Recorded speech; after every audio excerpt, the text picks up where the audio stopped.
तरफगंज दक्षिणी की जनता ने ठाना है इस बार आने वाले चुनाव में पप्पू पांडे जी को जिला पंचायत बनाना है। तो भाइयों बहनों इस बार याद रखेगा पप्पू पांडे पप्पू पांडे पप्पू पांडे जिंदाबाद जिंदाबाद, पप्पू पांडे जिंदाबाद जिंदाबाद, महंत राम शंकर पांडे जिंदाबाद जिंदाबाद, बाबा परमहंस कुटी बरियाडीह की जनता जिंदाबाद जिंदाबाद।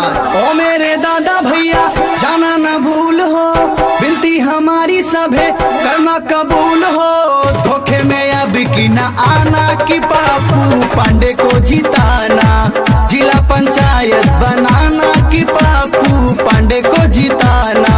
ओ मेरे दादा भैया जाना न भूल हो, विनती हमारी सभे करना कबूल हो, धोखे में अब की न आना कि पप्पू पांडे को जिताना, जिला पंचायत बनाना कि पप्पू पांडे को जिताना।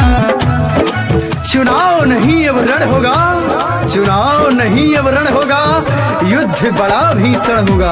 तो इस बार पप्पू पांडे को जिताना है और तरफगंज दक्षिणी से अपना जिला पंचायत बनाना है। तो भाइयों बहनों याद रखेगा पप्पू पांडे पप्पू पांडे पप्पू पांडे जिंदाबाद जिंदाबाद। पप्पू पांडे हैं सबके चहेते, महंत राम शंकर पांडे जी के बेटे, पप्पू पांडे हैं सबके चहेते, महंत राम शंकर पांडे जी के बेटे, सबको सहारा देते छोटा या बड़ा हो, कोई बुलाए जहां रहते ये खड़ा हो, भैया हमार ना भुलाना कि पप्पू पांडे को जिताना, जिला पंचायत बनाना कि पप्पू पांडे को जिताना। तरफगंज दक्षिणी की जनता ने ठाना है इस बार जिला पंचायत पप्पू पांडे को बनाना है।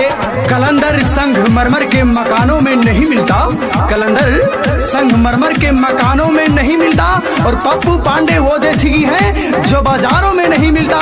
तो इस बार तरफगंज दक्षिणी से पप्पू पांडे को जिताना है और अपना जिला पंचायत बनाना है। पप्पू पांडे को देना जिताई, तरफगंज दक्षिणी देंगे चमकाई, पप्पू पांडे को देना जिताई, तरफगंज दक्षिणी देंगे चमकाई, नाली रोड बनी लागी खड़ंजा हो, बबलू पांडे कहते वादा है पक्का हो, घनश्याम पांडे ने ठाना कि पप्पू पांडे को जिताना, जिला पंचायत बनाना कि पप्पू पांडे को जिताना।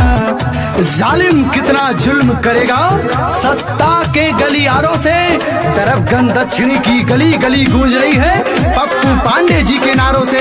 तो इस बार पप्पू पांडे को जिताना है और अपना जिला पंचायत बनाना है। पप्पू पांडे जिंदाबाद जिंदाबाद, पप्पू पांडे जिंदाबाद जिंदाबाद। राधेश्याम पांडे गांव गांव आए, सभी लोग से सिरवा झुकाए, राधेश्याम पांडे गांव गांव आए, सभी लोग से सिरवा झुकाए, वादा हमारा है होगा विकास हो, भैया करेंगे पूरा जनता की आस हो, अंकित तिवारी गाते गाना कि पप्पू पांडे को जिताना, जिला पंचायत बनाना कि पप्पू पांडे को जिताना। ओ मेरे दादा भैया जाना न भूल हो, विनती हमारी सभे करना कबूल हो, धोखे में अब की न आना कि पप्पू पांडे को जिताना, जिला पंचायत बनाना कि पप्पू पांडे को जिताना। ओ मेरे दादा भैया जाना न भूल हो, विनती हमारी सभे करना कबूल हो, धोखे में अब की न आना कि पप्पू पांडे को जिताना, जिला पंचायत बनाना कि पप्पू पांडे को जिताना। तरफगंज दक्षिणी की जनता ने ठाना है इस बार आने वाले चुनाव में पप्पू पांडे जी को जिला पंचायत बनाना है। तो भाइयों बहनों इस बार याद रखिएगा पप्पू पांडे पप्पू पांडे पप्पू पांडे जिंदाबाद जिंदाबाद, पप्पू पांडे जिंदाबाद जिंदाबाद, महंत राम शंकर पांडे जिंदाबाद जिंदाबाद, बाबा परमहंस कुटी बरियाडीह की जनता